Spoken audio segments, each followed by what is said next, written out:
ከአሳ ይልቅ ለኦክቶፐስ የሚቀርበውን ፍጥረት ነው ዛሬ የምናየው። ሰላም ቤተሰቦች ሁሉ መልካም? ሰላም ወንድሜ ሁሉ ሰላም? ካተል ፊሽ ይባላል። የፊሽ ሳይሆን ለኦክቶፐስ የቀረበ ነው።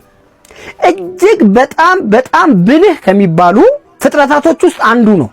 በሰከንድ ውስጥ ቀለምና ቅርጹን ከጠላቶቹ መደበቅ ይችላል። እንዲሁም ልክ ጠላቶቹ በሚያሳድዱበት ሰዓት ላይ ምን ያደርጋል መሰለ? የሆነ ኢንክ አለ፣ ቀለም አለው።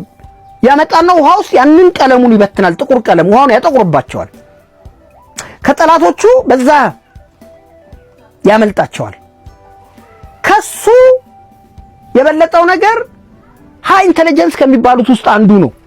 ችግርን መፍታት ይችላል። ካለፈው ስህተቱ ትምህርትን መውሰድ ይችላል። የሚገርም የተዘጋ ነገርን መክፈት ይችላል። እንደ ቆርኬ የመሳሰሉ ነገሮችን ማለት ነው።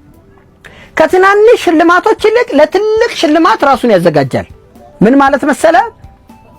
አንድ ትንሽዬ አሳ እናትና ልጅ ሲሄዱ ቢያይ ልበልህና ልጅየውን የመብላት እድል ኖሮት ልጅየውን ትቶ እናትየውን ለመብላት ከፈለገ ልጅየውን ሲያነሳ እናቱ እንደምትጠፋበት ካወቀ አያደርገውም።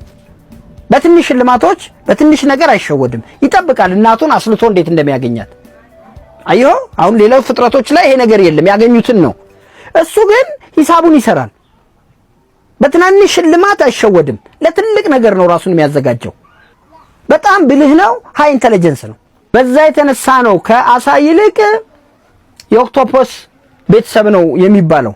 8 እግሮች አሉት።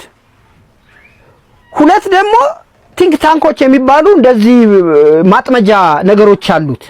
በእነሱ ጭምር እየተረዳ ነው የሚያጠምደው ማለት ነው የሚበላቸውን ነገሮችን። እና በጣም ንቃተ ህሊናው ከፍ ያለ ነው። ልክ እንደነ ዶልፊን እንደነ ቺምፓንዚ የተሻለ እሳቤ ያለው ፍጥረት ነው። እንደሚመቻችሁ ተስፋ አደርጋለሁ። አመሰግናለሁ።